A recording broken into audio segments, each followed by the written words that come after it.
Paki-distribute pala ng notes. Alright. Manatili kayo nakaupo, i-distribute sa inyo.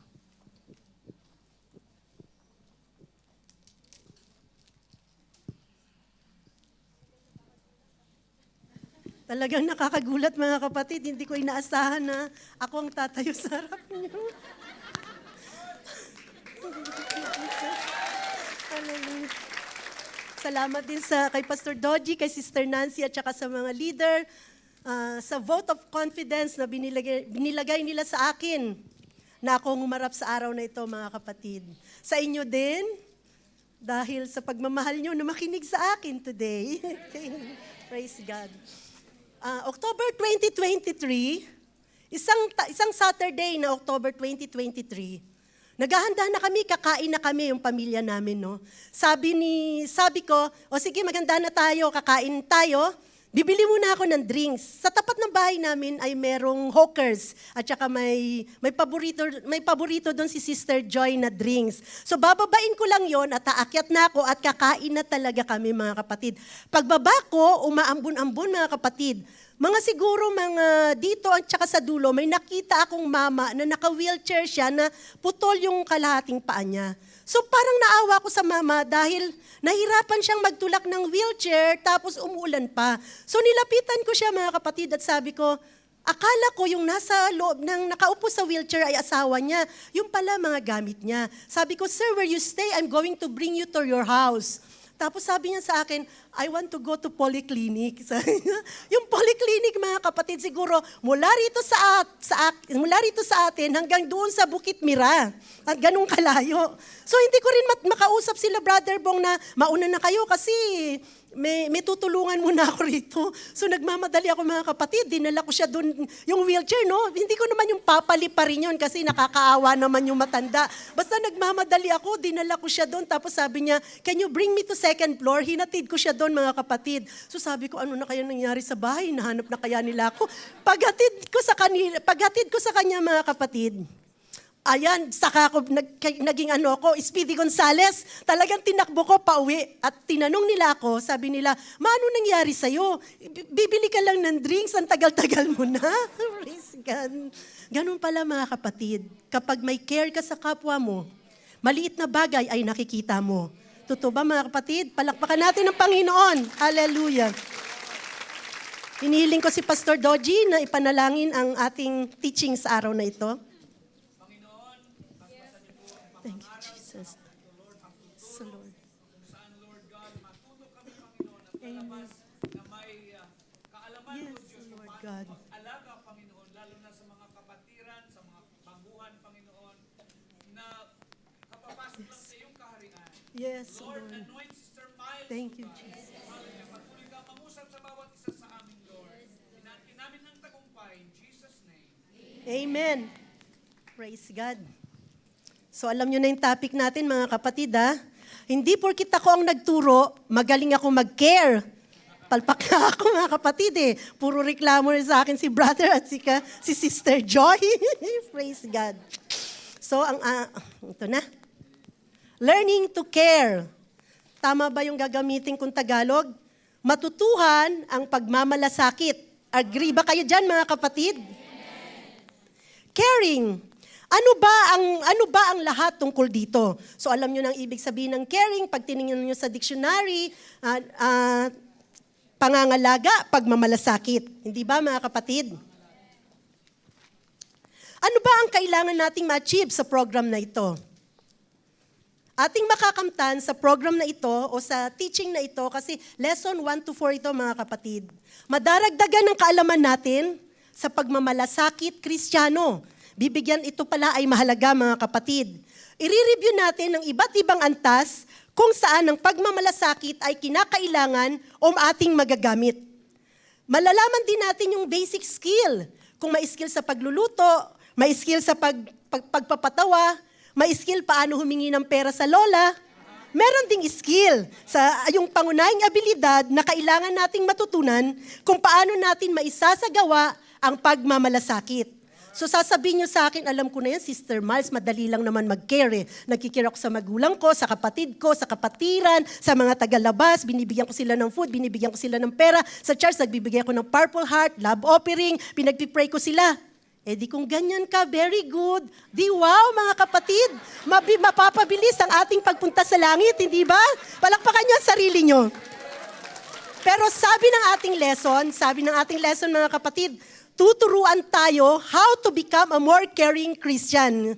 Kung ngayon ikaw ay nagki-care na, mas magle-level up ka pa. Kung ngayon ay caring ka, you will become a more caring Christian. Palakpakan muli natin ang Panginoon, mga kapatid. Siya nga pala, mga kapatid, sa magdadrama, sinabi ko na kanina, fast forward ang ating drama, ha? Okay. So, sabihin niyo sa inyong katabi, I want to be a more caring Christian. How about you?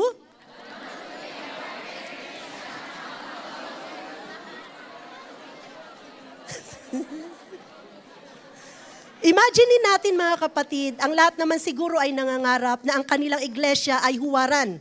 Ideal charts. What comes to your mind for an ideal charts? Alam ko 100% ng lahat ng iglesia, nagbibigay sila ng emphasis sa evangelism.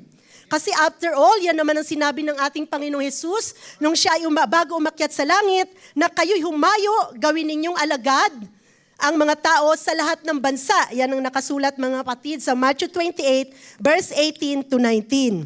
Tayo rin mga kapatid, we have to go and make disciples, hindi ba? Kaya nga may mga mission trip tayo, para ma-reach out natin yung ating mga kapatid sa Pilipinas at iba pang bansa. Praise God. Ayoko magmadali, baka may makalimutan ako. Okay. So ang Ideal Church also, mga kapatid, ay nagbibigay sila ng emphasis sa expository preaching. Yung yung PowerPoint, kung saan ini-interpret, tinuturuan tayo na mag-interpret ng Bible. Meron ding teaching, tulad sa JF, very good sa teaching, very good sa mga preaching, marami tayong mga preacher. Praise and worship, walang tatalo rin. Ang sa Joy Fellowship, dahil very live mga kapatid at napakasigla, praise the Lord. Marami na rin tayong care group at ambition pa natin, pupunuin natin ang buong Singapore na sa bawat sulok ay magkakaroon ng care group. Hindi rin tayo pauhuli sa prayer mga kapatid. Dahil meron, salamat sa vision na ibinigay ng Panginoon kay Pastor, meron na rin tayong chain prayer. I-invite natin ang ating iba pang mga member na sila ay mag-join sa chain prayer. Kasi kung wala sila sa chain prayer, sila ay tanikala na hindi na nawala sa chain. Baka madali silang masila, mga kapatid.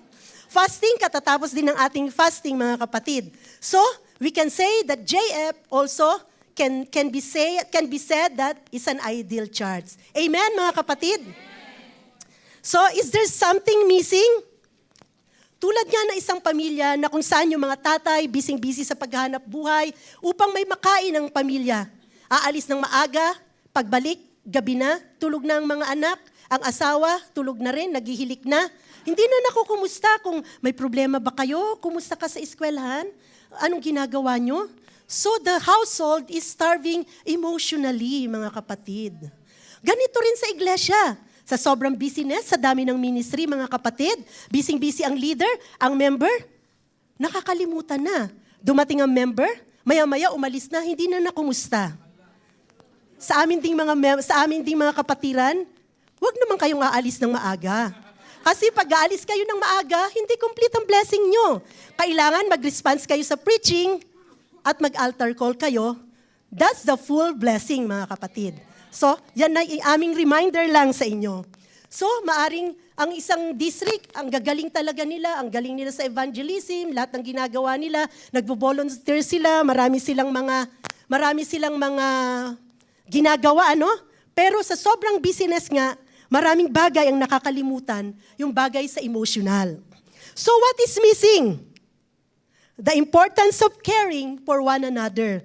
Yun ang sabi ng ating lesson. Aaliwin tayo? Nakalimutan ko. Sister Katoliko, nasan ka? Sister Susana? Halika dito kayo, sorry, sa sobrang excited. nilalagyan natin ng preaching kasi nilalagyan natin ng drama kasi mas madaling ma-retain sa memory nyo. Yung drama na ginagawa nila, sinasabi doon sa lesson natin. May isa pa bang mic? Sasabihin ng congregation, ready, light, camera, action.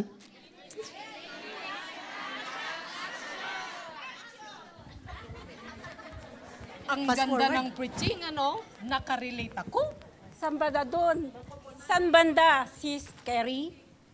Title pa lang, power na. Magkakapatiran, mahalagang magdamayan. Oo nga. In other words, importance of caring for one another. Mahalaga talaga na makita ng mga tagalabas na sa iglesia ay magdadamayan. Yes, malaking tulong yan. Na ang Diyos, ang nakita nila at hindi na nagagawa natin ang mga bagay na yan dahil sa pag-ibig natin sa Diyos. At tayo ring mga Kristiyano, we need to walk the talk, right, Sis Mary? Di ba madalas din sa preaching, sabi, anong silbi na mag-preach ka tungkol sa pag-ibig ng Diyos sa mga bisita o pupunta sa church o kahit sa kabatiran. Kung ikaw mismo, nag-feel ka na ipakita ang pag-ibig ng Diyos. Para lang akong kumpanyang umaalilangaw at kumpanyang maingay na walang pag-ibig. Sige. Halimbawa na lang, si Sis Venus, nakumusta mo na ba? Naghahanap siya ng employer, 1 month na wala sweldo. Natanong mo na ba kung paano allowance niya? BFF mo yun. ang pamilya niya sa Pinas, kumakain pa ba sila ng 4 na beses isang araw? Still, 3 beses. Siya may pamasahe ba papunta sa church? Ay oo, hindi pa. Halika, puntahan natin.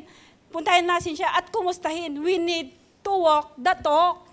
Praise the Lord! Palakpakan natin ang Panginoon, mga kapatid. Nag-enjoy ba kayo? Ang daming artista sa JF. Sabi ng ating notes, maaring very good tayo sa mission natin sa labas, that we go and make disciples, sumahayo tayo ng mga bisita, ng mga kaluluwa, mga kapatid. Pero maaring bagsak naman tayo sa mission natin for one another. Bakit, mga kapatid? Kung ang fellowship between sa mga Kristiyano na nandito sa close community ay mababaw lang at superficial, mga kapatid. Nakuha nyo? Oo nga, may katabi ka, hindi mo man lang natanong kung anong pangalan niya. Hindi ba? Para,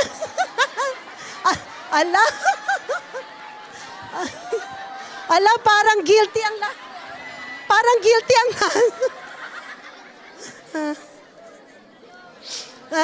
parang guilty ang lahat, mga kapatid, ha? Superficial, mababaw lang. Kunwari ka, vibes mo, pag nakatalikod, di-ismid ka. Yung papansinin mo lang siya pag may kailangan ka. Namatayan na, hindi mo man lang nadalaw. Nagkasakit na, hindi mo man lang na-text, mga kapatid. Sasabihin nyo sa akin, Sister Miles, alam mo naman dito sa Singapore, napaka-busy dito. Pero may nagsabi din naman, dalawin ko nga si brother, napakahirap ng kanyang kalagayan kung ako ang mapunta ron. Hindi ba, mga kapatid? Praise the Lord. Sa isang banda, mga kapatid, those Christian have missed their way. Paano pala yun, no, mga kapatid? Ang ibig sabihin nun, you are not doing what you know you should be doing. Hindi mo ginagawa ang alam mong dapat mong gawin, mga kapatid. Kaya ka tinawag na Christian, ikaw ay kailangan ay maging Christ-like. Amen? Praise God. However blameless your character, however orthodox your doctrine, however efficient your service, gaano man kagaling ang district nyo, ang group nyo, mga kapatid, perfect man ang yung ginagawa, kung hindi naman kayo nagkikare, baliwala. Hinahangaan ka nga dahil tahimik ka, alam mo ang Bible, hindi ka marites, baliwala yung character, yung blamelessness mo, mga kapatid. Sabi mo, nandito ako sa tunay na iglesia, itong katotohanan. Baliwala yan kung tunay ang doctrine mo. Sabi mo, di ba, mga kapatid? Kung kung hindi mo dinedemonstrate ang pagkikare nyo sa bawat isa. Ibig sabihin, sarili nyo lang iniisip nyo, nagkikare ka sa gusto nyo lang, ang tingin mo sa sarili mo, ang tingin mo sa kanya, parang iniisnab mo lang siya. Amen? Asan yung magdadrama? Nakalimutan ko, maghanda mamaya-maya. All these things are but the ashes upon a rusty altar.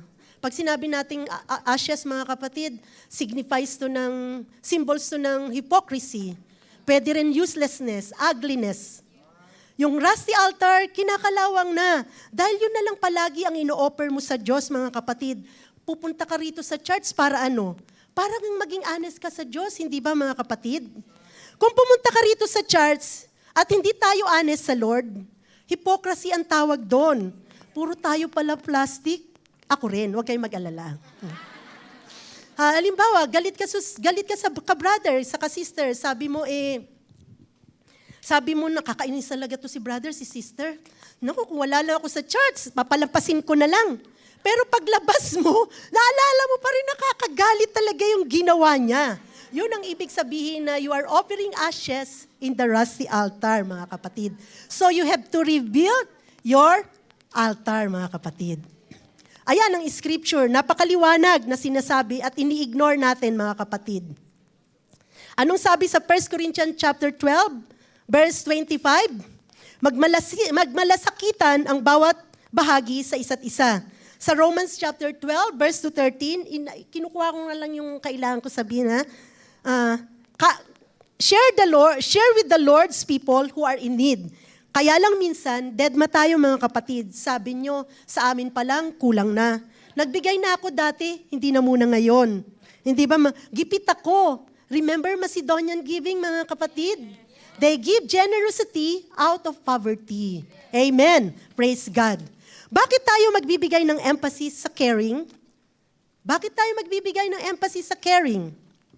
Number one reason, people are hurting more than we realize.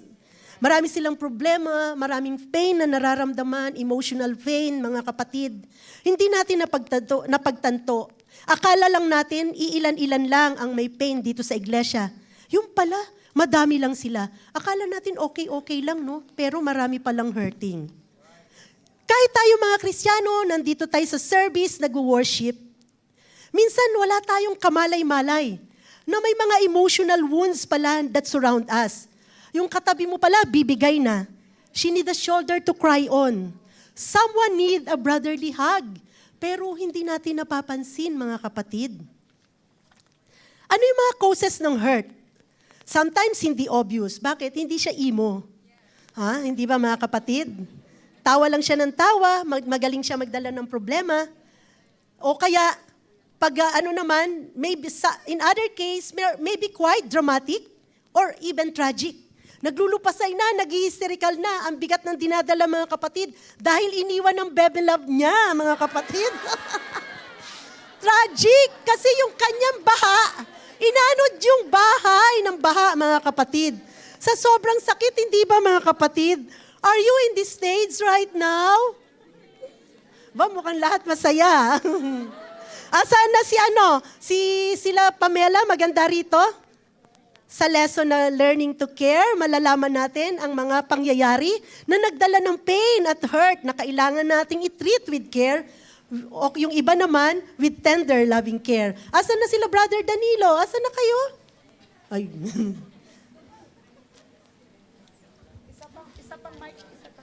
Fast forward, Kundi disqualified kayo sa prize. Oh, Jens!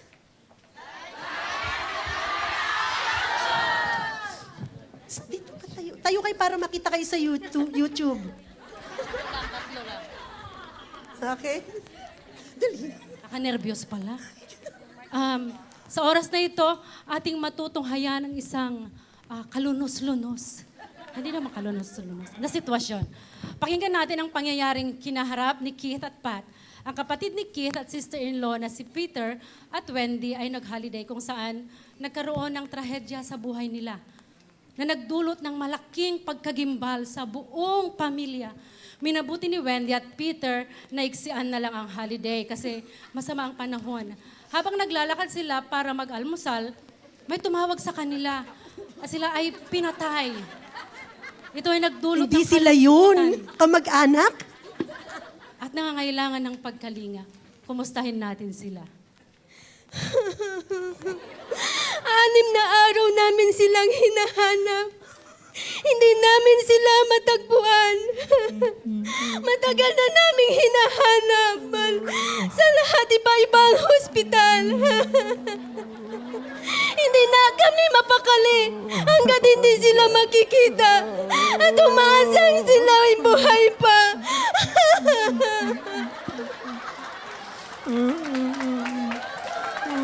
Napakabigat sa damdamin. Nung nakatanggap nga kami ng tawag at nagsasabi sila na natagpuan na, hindi kami makapaniwala po sa nangyayari.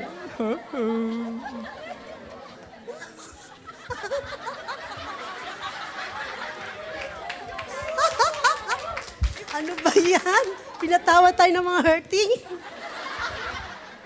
So yan yung mga example, mga kapatid, na mga pain, na mga problem, na mga struggle na kanilang dinadaanan, mga kapatid, hindi ba? Yung sobrang trahedya. Ano pa yung mga example? Trauma, marriage breakdown, iniwan na asawa, yung sa relationship, nag-break ng boyfriend, na-lost yung loved ones. Trending pa naman, mga kapatid, sa Pilipinas, patagalan ng pagsasama, in the end, break pa lang. Hindi ba? 10 years na nagsama, 12 years na magsama, break din, mga kapatid. Ano pa yung mga dinaranas nila? Stress. Sobrang stress sa work, sobrang stress sa amo, sa kapatiran, sa member, sa relative sa Pilipinas. Magpapadala na naman, mga kapatid. Stress sa asawa, mga kapatid. Stress dahil walang papa, mga kapatid. Ano pa? Unlove. Hindi naranasan na ma-inlove. Walang nagmamahal. Me against the world. Inabuso, mga kapatid. Hindi ba? Physical abuse, verbal abuse, lahat na lang naranasan, mga kapatid. Praise God. Hurting, maraming mga variety ng dahilan yan. At sa iba, parang wala itong kwenta. Sa iba naman, parang gabundok ang kanilang problema, mga kapatid. Maganda si Divina at si Deborah. Walang kwenta. Parang dambuhala talaga yung kanilang nararamdaman. Tingnan natin, Divina, Deborah, nasa na kayo?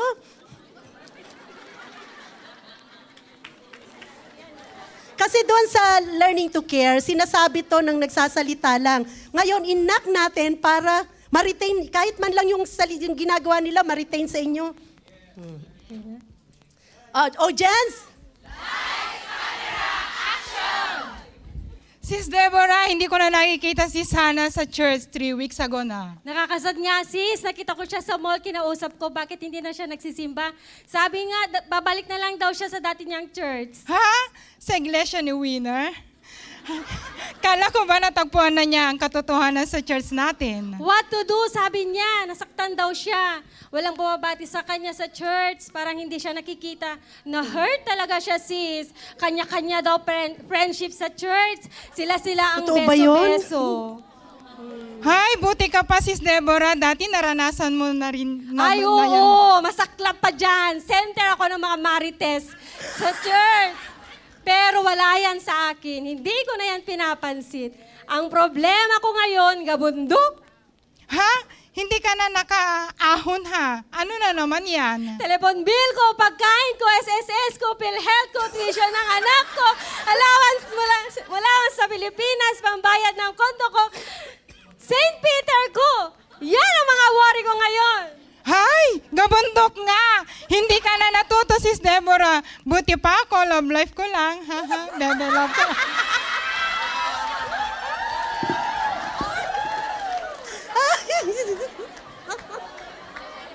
Paano tayo matapos dito?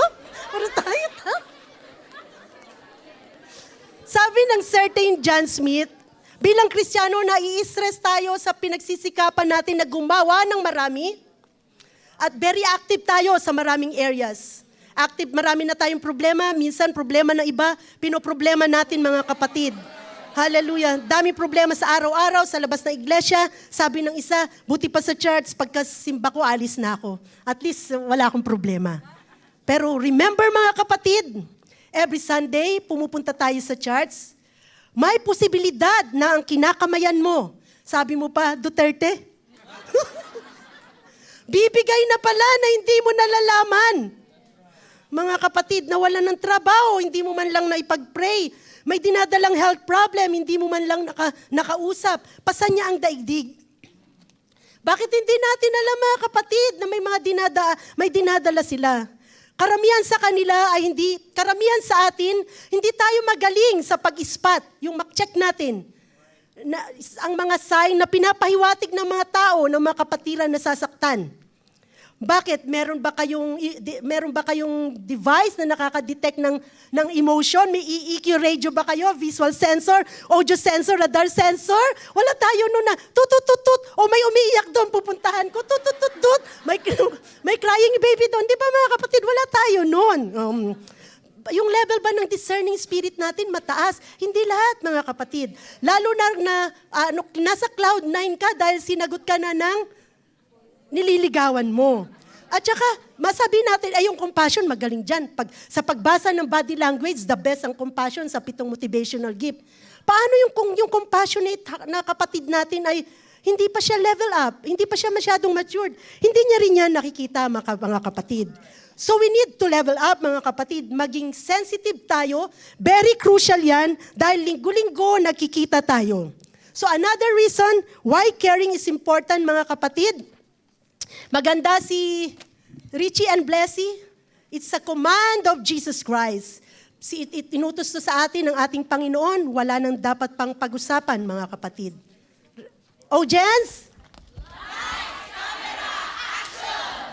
Alam mo, Blessy, nabibless talaga ako sa'yo.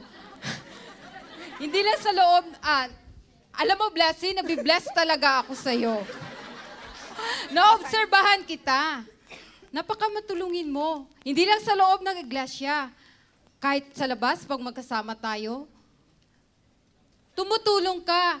Dumadamay ka sa ibang tao. Sana, ganyan din ako tulad mo. Walang pinipiling kalingain.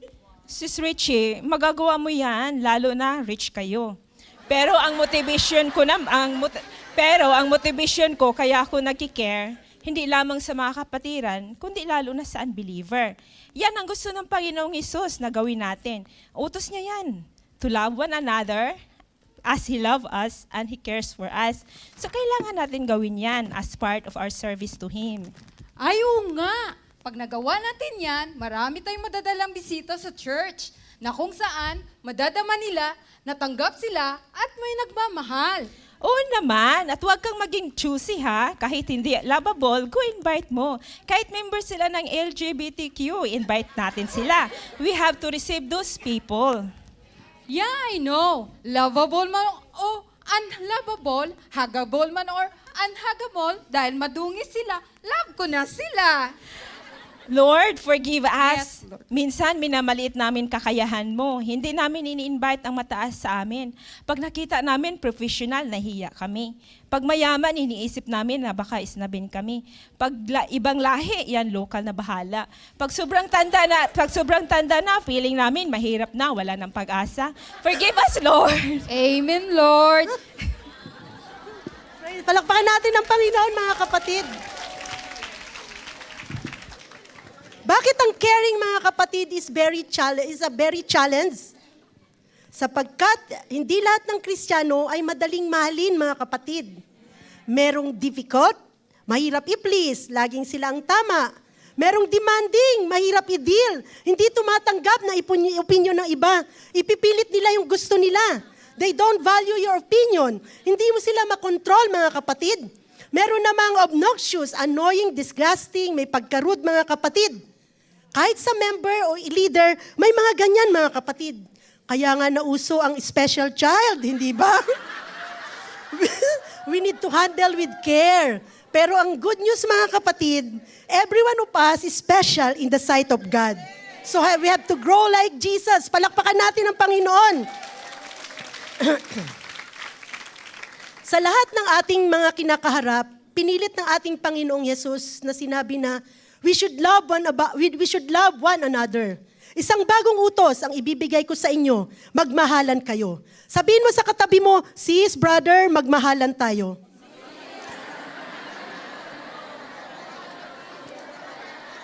Okay. Help us, Lord, to love my brethren. Bakit ganon, mga kapatid? How can these two things be reconciled? Paano kaya ito magkasundo? Ang hirap mahalin. Sabi ni Lord, mahalin. How? Hindi ba, mga kapatid? Ang hirap mahalin, tapos mahalin. Hindi ba? Our Lord not only lives, ang ating Panginoong Hesus, mga kapatid, habang tinataas niya ang standard o pamantayan niya, mga kapatid, nag-provide din siya ng kapangyarihan. Ano yun? Ang kanyang banal na spirito, mga kapatid, na kapag meron ka nun, kaya mong mag-share, kaya mong mag-care, kaya mong gawin ang lahat ng bagay. Kaya mong mag-reach out, mga kapatid. Amen! Palakpakan natin ang Panginoon. So love is a decision. Nasa inyo na yan, mga kapatid. Magmamahal ba kayo o hindi? Madaling mag-decide. Kung nangungusap sa inyong Holy Ghost at sensitive kayo, magmamahal kayo. Amen? Praise God. Consider natin, mga kapatid, kapag ready na tayo dahil may Holy Ghost na tayo, lumapit lang tayo doon sa tao na yon. In a loving ways. Even though parang ang hirap niyang mahalin. Kasi hindi mo siya gusto, ikaw rin, di ka rin naman niya gusto eh. Pero mapapansin niyo, mga kapatid, maya-maya lang, yung feelings niyo nagbago. Masasabi niyo, hindi naman pala siya mahirap mahalin. Kala ko lang, mabait naman pala siya. Did you experience that, mga kapatid? Siya nga pala sa aming mga brethren na hindi nakakaintindi ng English, ng Tagalog. Eto, tingnan nyo na lang sa slide, yun din yung sinasabi ko. So, ang caring ay mahalaga. Bakit mahalaga ang caring?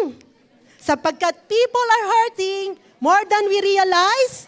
Pangalawa, it's a command of Jesus Christ. At ang pangatlo, yes, the more we care, the greater our impact on the Lord. Tayo nga mga maghahanda yung kasunod si Ben and Benito, Brother Arman. Kaya nga mga kapatid tayo, hindi ba? Nagpapadala tayo nagpupunta tayo sa mga mission trip dahil gusto natin magkaroon tayo ng impact sa ating mga kapatid sa Pilipinas. Ngayon lang nag-collect tayo ng love offering. Gusto natin magkaroon tayo ng impact sa ating mga brethren na naging pastor at pastora na doon, mga kapatid. Maaaring yung iba doon, they are discouraged. At ang pagpunta sa GenCon, makita sila Pastor Doji, Sister Nancy, mawawala yung makukomfort sila, mga kapatid, ma-encourage sila. So sa mga hindi pa nakapag-love offering, umabol lang kay Sister Nancy, ha, mga kapatid. Okay, audience! Salamat talaga, Brother Ben, at ikaw ang ginamit ng Diyos upang magkaroon ako ng relasyon sa Diyos. Alam mo, ibang-iba yan ang buhay ko ngayon. Napaka-saya ko na ngayon. Nararamdaman ko na malapit ako sa Diyos. Dati, laging Ate Charo, napakasakit Kuya Eddie ang sinasabi ko sa bawat tao. Ngayon, ibang-iba na talaga, brother. Salamat talaga sa iyo. Sa Panginoon po ang papuri, Brother Benito. Ang hirap din ng pinagdaanan mo noon, ano? Oo nga, Brother Ben. Dati kasi, drug addict ako dati. Sobrang gulo ng buhay ko. Wala akong tiwala sa tao. Hindi ako marunong mag-care sa mga tao. Wala sa akin yung care na yan. Puro take na lang ang gusto ko. Puro get ang gusto ko. Ngayon, naisip ko, may mga tao pala nag-care para sa akin, brother. Sorry to hear that, Brother Benito. Pero ngayon, kumusta ka na? Napakabuti, brother. Kasi ngayon, kapag nagpupunta ako sa church, ang babait ng mga tao sa church. Lagi nila akong binibigyan ng pagkain. Kahit saan ako magpunta, may pagkain. Dati yung abdomen ko, meron akong 6-pack. Ngayon, puro pakpak ng manok. Dinagdagan nila? Wala akong dati, dalawa lang ang damit nyo. Ngayon, 2 na. Ang dami, talaga ang sarap ng caring sa church, brother. Totoo yan, Brother Benito. Ako rin naka-experience ng ganyan. Ako'y natutuwa para sa'yo. naka-adjust ka na sa tulong ng Holy Spirit? Yes, brother, naka-adjust na ako. Sa office nga, may mga tao na lumalapit sa akin. Dati, lalapit yan para mangutang. Pero ngayon, nagbibigay na ako ng care sa kanila. Kasi yung natutunan ko yung learning to care, ina-apply ko na sa kanila. Kaya ang nangyayari, sila pa ngayon na lumalapit sa akin. That's good, Brother Benito. Ipagpatuloy mo yan. Gagamitin ka ng Panginoon sa pagligtas ng mga iba pang mga kaluluwa. Yes, brother. Ngayon, naranasan ko yung pagmamahal ng Panginoon sa atin. At ngayon, ina-apply ko yun sa kanila, yung learning to care, lalong-lalo na yung mga may problema na hindi nila na ipapakita sa mga tao. Kaya ang prayer ko ngayon, bawat isa sa church natin ay to learn to care sa bawat mga tao. Hallelujah. Praise the Lord. Sabi sa ating notes, mga kapatid, ang caring daw, hindi lang pang behind closed door na dito lang makikita, tayo lang nagkikare. Sa bahay lang nagkikare, sa care group lang nagkikare.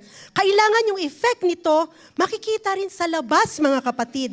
Kapag ang mga tao na nasa labas, tumitingin sila sa iglesia, ang dapat nilang makita, men and women of God na nagkikare sa bawat isa. Hindi yung puro salita lang na nakikita nila na, I love you, yung pang mga magagandang words lang ang naririnig sa kanila.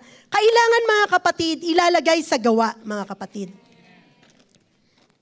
Kung i-offer natin sa buong mundo ay puro salita lang, sa ulado mo ang Bible, ang tatalino nyo, pag lumalapit kayo sa mga tao, puro ang gagaling nyo nga sa Bible, puro salita lang, magiging inferior sila. So, kailangan, mga kapatid, samahan natin ng care, magkikare tayo sa kanila. If they see, however, na ang sinasabi natin ay sinusuportahan ito ng ating lifestyle ay ng caring, ay nagkikare tayo sa bawat isa, yung message na dala-dala natin, hindi nila yung kayang tanggihan, mga kapatid. Kaya nga minsan yung masyado kang nagbigay ng care, hindi mo na kailangang invite sa church, hindi ba? Dinadala na nila yung sarili nila. Sabi nila, punta ako sa church nyo. Naranasan nyo ba yan, mga kapatid? Yung mga kapatiran natin sa Pilipinas, umalis na sila. Ang laging bukang bibig nila ay, na-miss ko ang JF. Na-miss ko talaga ang JF. Di ba, mga kapatid? Okay. Paano ang Ministry of Caring? Ang Ministry of Caring, ito yung isa sa pinakamahalagang ministry sa church. Sabi sa John 13:55, kung kayo'y may pagmamahal sa isa't isa, makikilala ng lahat na kayo'y mga alagad. Praise God! Maghahanda rito si Sister June and Sister Shamila. May 3 different levels ng ministry sa caring. Encouragement, exhortation, enlightenment. Yung development psychologists, nag-aaral sila ng growth at development ng human personality. May 3 vital ingredients daw na makakatulong upang ang tao ay maabot niya yung maturity level niya. Yung 3 element na to, visible na makikita to at the best sa iglesia. Sa church so makikita na kung saan ang Ministry of Caring ay nag-ooperate. Asa na kayo? So, i-differentiate natin paano natin masasabi na ito encouragement, paano natin masasabi na ito'y exhortation, at paano ito enlightenment. So may 3 scene. Audience? Light, camera, action! Scene 1. Akala ko kami na 12 years ay nasayang. 12 years yung relationship. Napunta sa wala. Inaantay ko pa naman mag-propose siya. Tapos wala. Ayaw na niya sa akin. Hu. Naiintindihan kita, Kim. Okay lang yan. Iiyak mo lang, nandito lang ako. Salamat sa 2 weeks na talagang naman nandyan ka sa tabi ko, Catherine.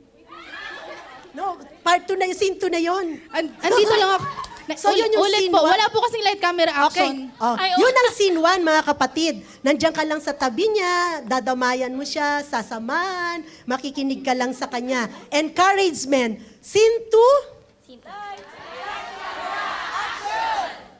Kim, masaya ako kasi almost 2 weeks na nakalipas, kumakain ka na. Although wala pang glow sa mga mata mo, at least hindi mo na tinitingnan yung picture ni Gerald. Si Gerald ba yun? Akala ko si Sian yun. Okay, salamat sa 2 weeks na talagang nandyan ka sa tabi ko. Inaalalayan mo ako. Okay na ako. Kinakausap ko na yung mama ko, yung ate ko, yung kuya ko, yung pusa ko, si Doggy. Yun, lahat sila kinakausap ko na. Ano pala preaching kahapon? Ang ganda! Ang ganda! About love yung preaching kahapon, love chapter. Ito yung sinasabi ko, buksan ko, tapos sabay nating basahin kasi tama sa'yo yung topic ni Pastor. Okay, sige, makikinig ako. O pati explanation ni Pastor at practical application bagay sa sitwasyon mo. Ito, basahin mo. Okay, sige. Okay, dahil nahimasmasan na siya mga kapatid, ready na tayong magbigay ng Word of God. Kung discouraged pa siya at exhort ka na exhort sa kanya, lahat na in-exhort mo, talbog pabalik sa'yo mga kapatid. I-reject ka niya. Sarado ang isip niyan mga kapatid, hindi ba? You cannot encourage the unencouraged person mga kapatid. Punta tayo sa scene 3.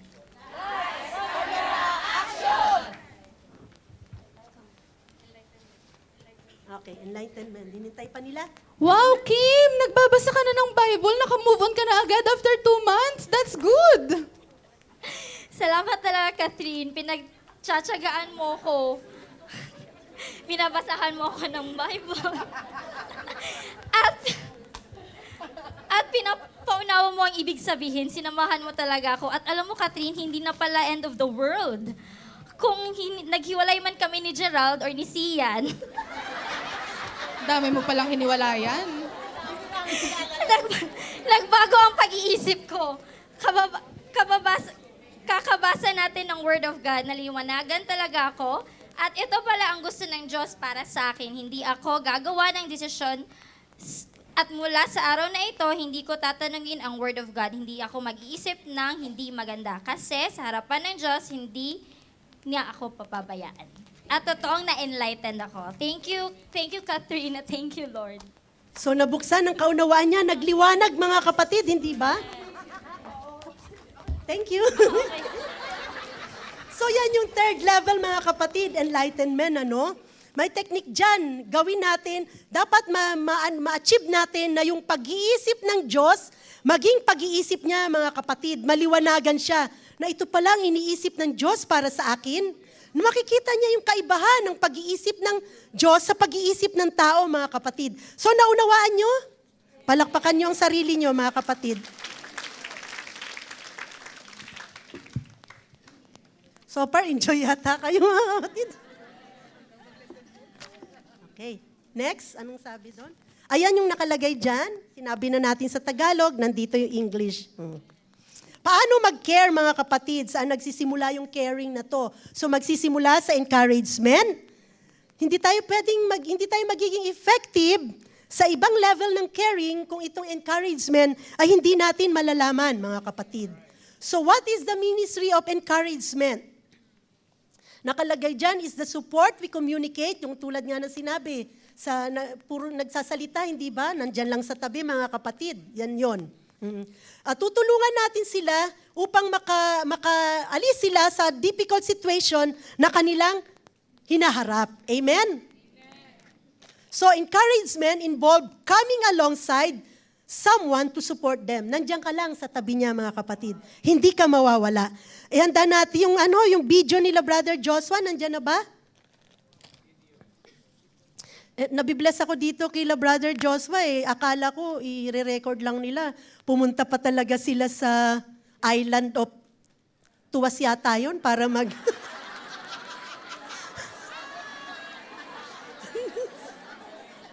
Okay? Okay?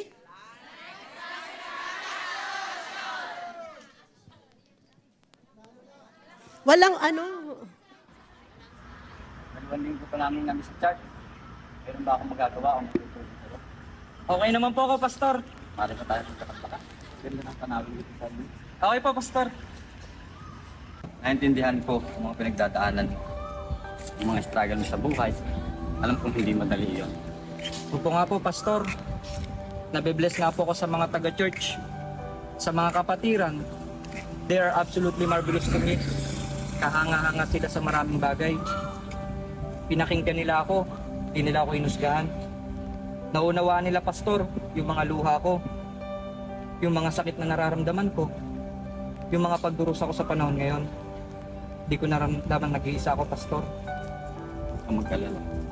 Nandito kami. Hanggang gumamat siya. Mga kapatid ko sa Panginoon, ako, aalalay sa iyo.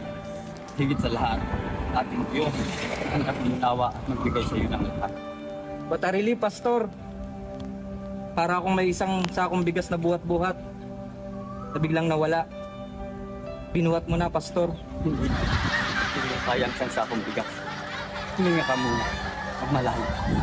Huminga ka ng malalim, Brother Joseph. Don't think too much. Manalangin tayo sa ating dakila. Amang banal, amang dakila, kami narito at lumalapit sa iyo ng aking kapatid na si Brother Joshua, na anumang kabigatan ang nasa kanyang puso at isipan, Ama. Ikaw, Ama, ang magbigay, Ama, ng kagaanan, ng katugunan sa anumang suliranin na kanyang dinadala, Ama.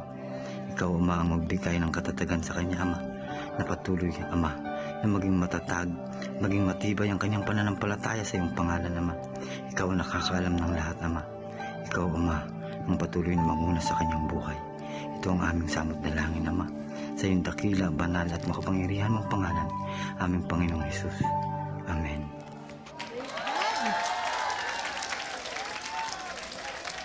Ang galing ng Tuwas Boys. Pastor, kayo po pala. Encouragement come from the Greek word paraklesis, mga kapatid, to come alongside. The Holy Spirit, the divine Paraclete, the one who comes alongside the Comforter. So ang ating Panginoon, ang Holy Spirit, ang ating Comforter, mga kapatid. Hebrews 10:24 to 25. Nandyan yan. Hebrews 10:24 to 25. Sabi, sikapin nating mahikayat ang isa't isa sa pagmamahal at paggawa ng kabutihan. Huwag nating pabayaan ang mga pagtitipon natin gaya ng nakaugalian ng iba. Sa halip, palakasin natin ang loob ng bawat isa, lalo na ngayong nalalapit na ang huling araw, mga kapatid. So, hinighlight ng Hebrews 10:24 to 25, unang-una, we must have the opportunity to encourage. Kailan yung opportunity na yan, mga kapatid? Every day? 24/7, every day, mga kapatid. Paano kung tumawag yung member mo? Sabi, Sister, 3:00 ng hating gabi, Sister, ba't tumawag ka ngayon? 3:00, natutulog ako. At nag-hearting na siya. Dinedma mo pa, hindi ba, mga kapatid? So 24/7, we have to encourage, mga kapatid. We must consider the principles of encouraging others, mga kapatid. Number 3, we must continue in the ministry of encouragement in an increasing measure. Pagyayamanin pa natin, mga kapatid, lalo na nalalapit na ang mga huling araw. Amen? Palakpakan natin ng Panginoon. Ano yung common causes ng discouragement? If you are to develop, okay, ito, maganda to. Kung nais mong i-career, kung nais mong matutunan, kung gusto mo mag-level up, talagang aralin mo talaga itong ministry of encouragement, you have to ask yourself 2 questions. Ano yon? Why do people have problems? What are people struggling against at the core of their being? Bakit may problema si Brother Boots? Why have people have problem? At ano ang problema ni Brother Boots sa kaibuturan ng kanyang pagkatao? Alam ko na. Ang problema ni Brother Boots, kailangan magkatrabaho na si Sister Hannah. Kasi kung may trabaho na si Sister Hannah, mai-apply niya ng dependent pa si Sister Pinky, sama-sama na sila rito sa Singapore, i-encourage ko nga sila, pupunta ako doon. So kung gusto nyo talaga, una nyong aalamin, why do they have problem? At ano yung kanilang pinoproblema sa kaibuturan ng kanilang pagkatao, mga kapatid. Maliwanag? Amen. Praise God. People also can be discouraged as Christian. Kailangan nating matutunan na ma-recognize ang iba't ibang dahilan kung bakit nadi-discourage. Okay. people also can get discouraged. Maganda sila agapito. Maraming causes ng discouragement tulad ng unhelpful words, mga salitang hindi pinag-iisipan, basta na lang masabi. Very inconsiderate, masungit, di ba mga kapatid? Ano pa naman ang sabi ng Biblia? The tongue can bring death or life, mga kapatid. Praise God. O kaya insensitive. Sinasabi mo kahit hindi naman kailangang marinig ng madla, hindi ba? Yung mga salitang hindi dapat marinig, mga kapatid. O meron kang uncaring attitude. Hindi ka man lang nag-worry sa kanyang, hindi mo man lang siya inaalala na meron siyang dinadala, mga kapatid. May kalyo ka na, hindi mo na napapansin. Tingnan natin kung anong ma-offer nila agapito. Sister Lori, nasa na kayo? Oh. Oh, Jens?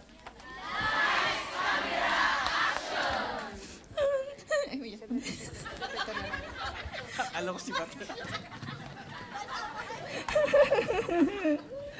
Oh sis, malungkot ka pa rin? Umiyak ka pa rin? Almost 2 months na kayong break ng boyfriend mo ah. Too much crying already. Okay na yan. Huwag mo na siyang iyakan. Time will heal. Magiging maayos na yan. Tama na. Kala ko naman kanina okay ka na. All things will be back to normal. Hayaan mo na yan si Agapito. Ganyan lang talaga yan kasi hindi siya yung pinili mo. Bitter lang yan. Para kasing napaka-insensitive ni Agapito. Akala niya madali lang makalimot. Ganun na lang balumayo. Ganun na lang ba yun? Alam ko tama naman siya pero hindi yun nakakatulong sa akin ngayon. Tingin ko, ang problema, hindi naman si Agapito, hindi naman yung tao. Tingin ko yung mga taong kumakausap sa'yo, they want to care. Gusto kanilang damayan. Gusto kanilang i-encourage. Pero yung mga words na sinasabi nila, hindi yun yung kailangan mong marinig sa ngayon. Pero Dinadamayan pero Mr. Rinitay, naiiyak si Mataya sa sitwasyon mo. Pero yung mga words na ginagamit nila. Mataya. Hindi yun yung gusto mong marinig. Minsan yun pa yung nagpapagalit sa'yo. Oo nga, naiinis nga ako sa kanya. Nakakainis yung si Agapito na yan. Buti na lang hindi ko siya pinili.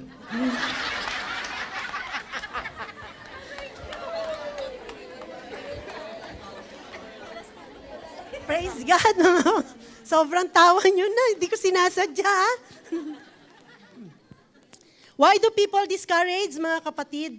Nangunguna sa lahat yung fear of rejection. Meron ka yung tinatawag nilang APD, Avoidant Personality Disorder pala yun. Afraid ka na ma-reject, ma-criticize, so ma-embarrass ka. So, iiwasan mo yung mga sitwasyon na kung saan ma-expose ka at ikaw ay masasaktan. Ang mga tao, nadidiscourage sila ng malalim kapag kung ano yung kanilang iniisip, ano yung iniisip nila? Na gusto nilang mag-share. Ano yung isi-share nila? Yung feeling ba nila na ano yung iniisip nila at nararamdaman, i-share mo sa kanila na hindi pala sila tanggap. Nadidiscourage sila kapag iniisip nila nang isi-share nila na naiisip nila at damdamin ay hindi mo matatanggap, mga kapatid. Mag-open up na sana, eto ka, hindi mo feel na makausap. Feeling niya wala kang interes. Parang ayaw mo maistorbo. Hindi mo feel na makausap siya, mga kapatid. So, lalayo na lang siya kasi parang hindi naman niya pa-feel, hindi niya ako tanggap, baka lalo lang siyang mainis. Mag-ready si Maya at si Lydia, tingnan natin. Matatapos na, huwag kayo mag-alala. Lydia and Maya, come on. Takbo. Oh, Jens.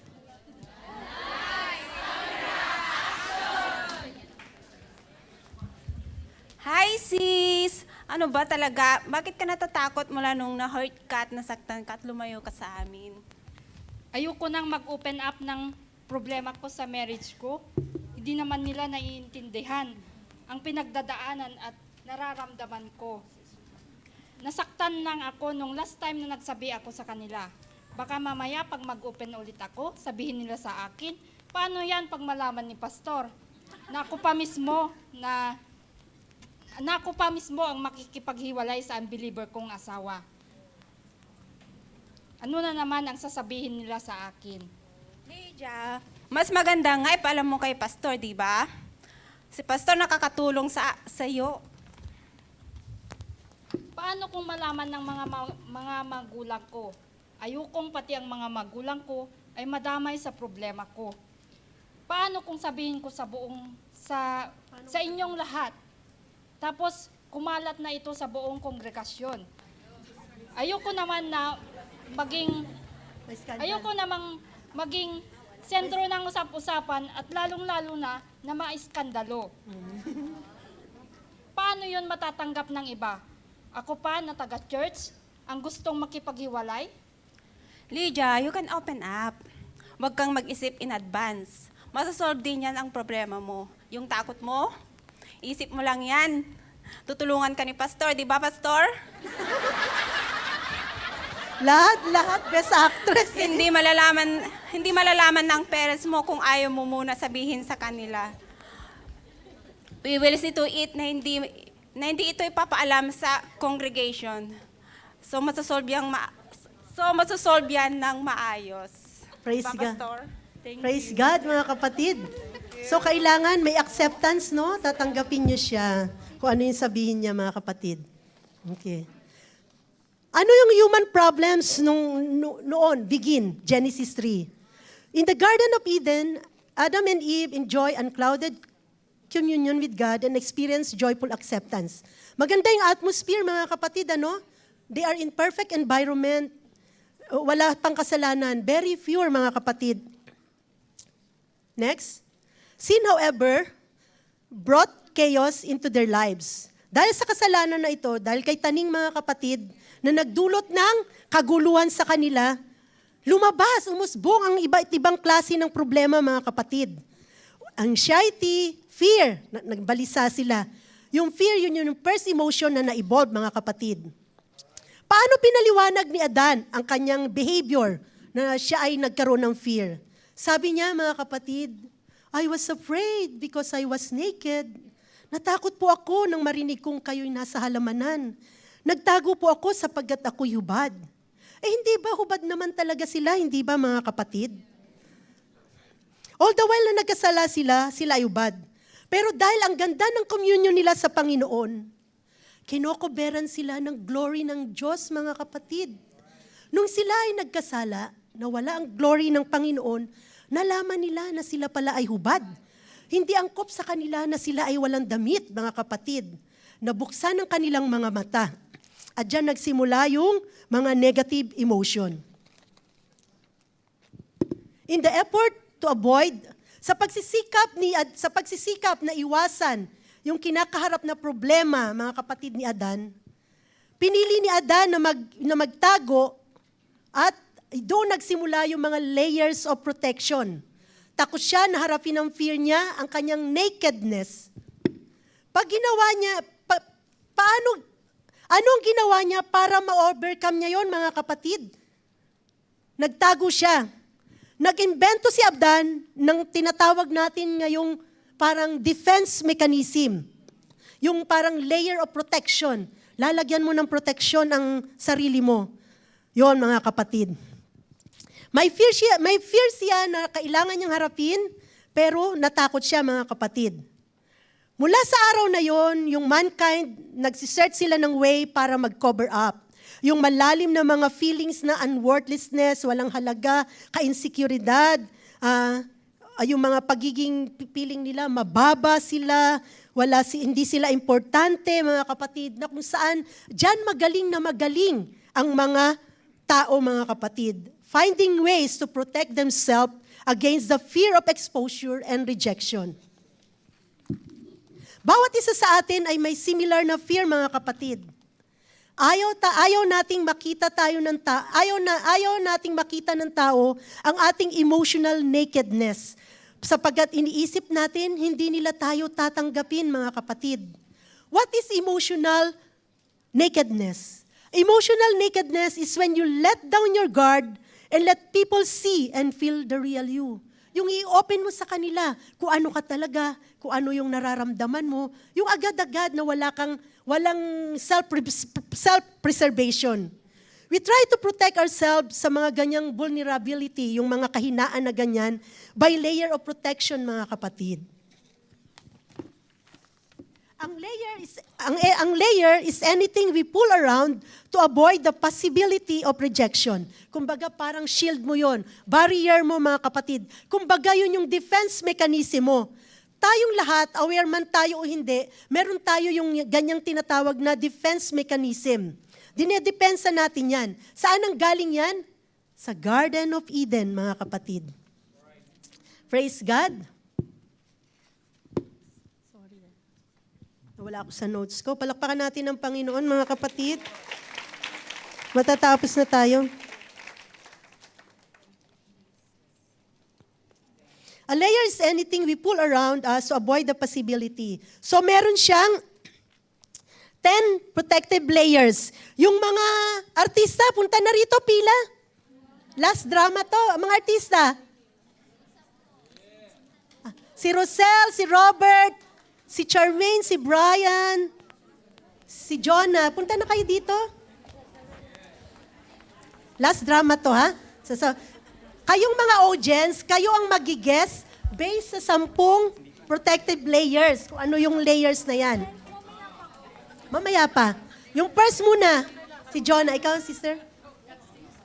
Ha? Ay, yung sino yung una? Si Rosel.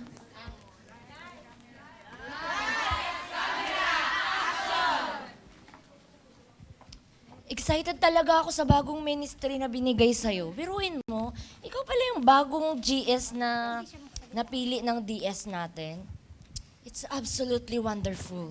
Alam mo, ikaw talaga yung, para sa akin, ikaw talaga yung pinaka-bagay na piliin sa posisyon na yan. Kasi ikaw yung may kakayanan na gawin yung maraming mga obligasyon na ginagawa ng GS. So nakita niyo mga kapatid, ano yung protective layer ni Sister Rosel? Diyan. Over-talkative. Pag siya ay nagsasalita, walang makakalapit at aalamin na pwedeng sabihin na baka naman naiinggit ka, kaya panay ang ano mo sa kanya, panay ang kausap mo. Si Sister, ano ang kanyang layer of protection?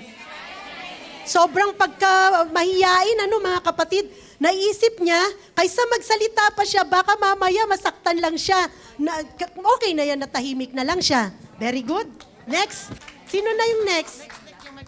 Brian. Di bali, pipili naman sila, Brother Brian and...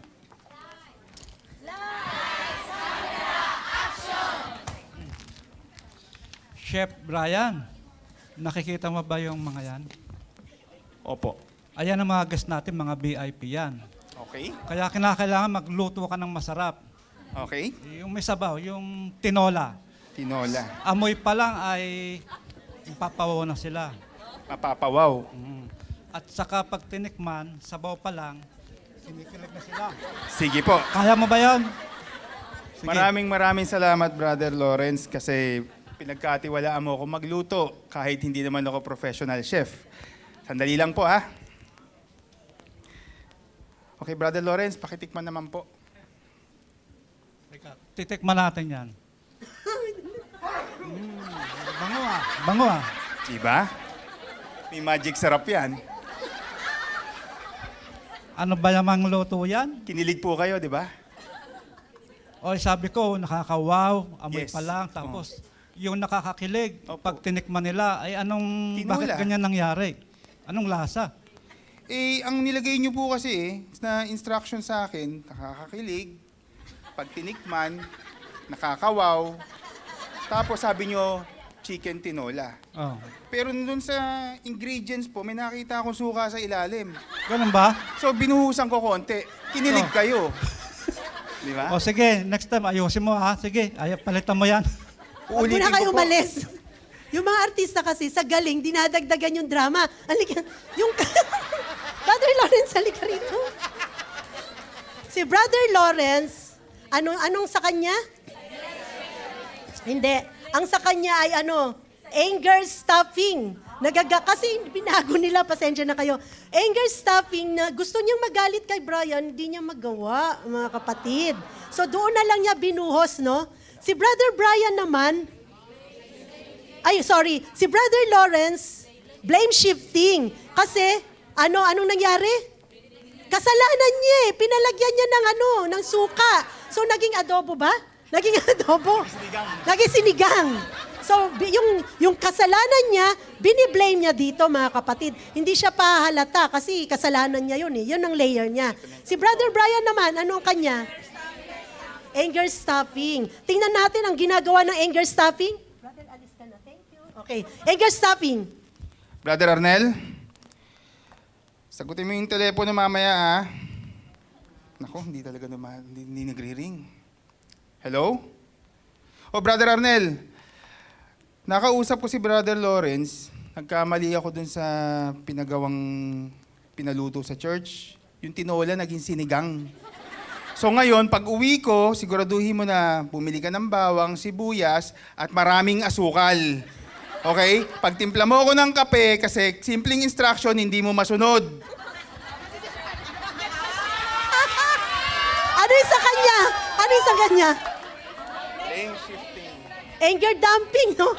Hindi niya magawang magalit kay Brother Lawrence. Binuhos niya sa iba, mga kapatid. Very good kayo. Ang galing 100%. Kung nag-test tayo ngayon, very good. Next. Brother Christian and Brother Robert.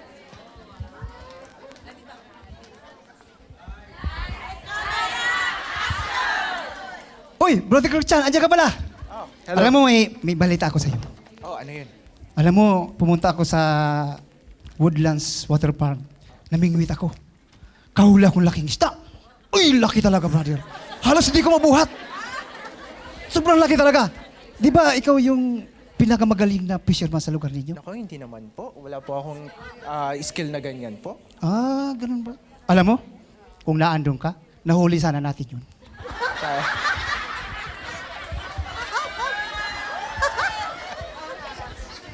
Yung kay Brother Robert, ano yon? Exaggerate. May biro nyo sa Woodland Water Park, butete lang nahuhuli doon. Tapos ang laki daw ng isda. Si Brother Christian, ano naman? Nagkukunwari siyang humble. Kasi gusto ng mga taong humble, mga kapatid, ano? So kaysa masaktan siya, humble na lang, tahimik na lang. Sister Charmaine, nasaan ka?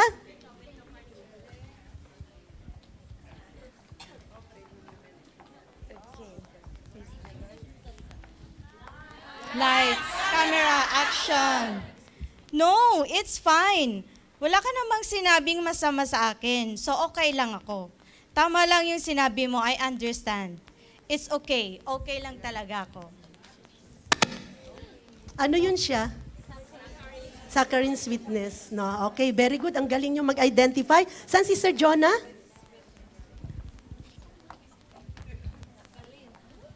$100% pasa. Sorry, na-late ako, paalis na ako, pero bumalik ako, naiwan ko susi ko. Pagbaba ko, nalaglag sa kanal. Need ko pang songkitin.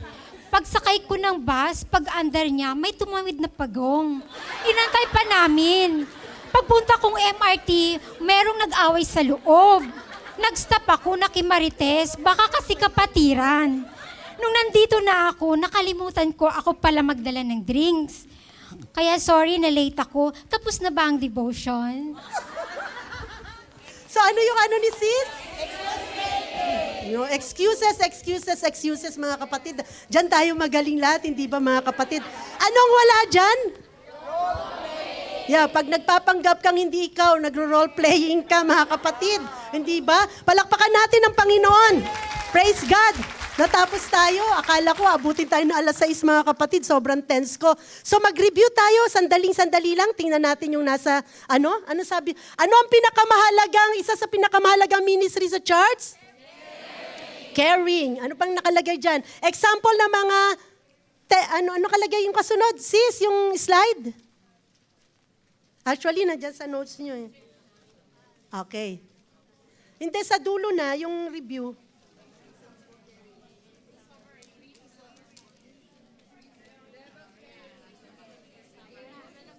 Ito pa pala mga kapatid. How to encourage people to come behind their layers of protection. Paano sila lalabas sa kanilang layer? Magpapakatotoo sila. At anong gagawin natin? Paano natin sila encourage? Very simple. Understanding and acceptance. Unawain natin sila sa kanilang kalagayan at tatanggapin natin sila ng 2 kamay na bukas, mga kapatid.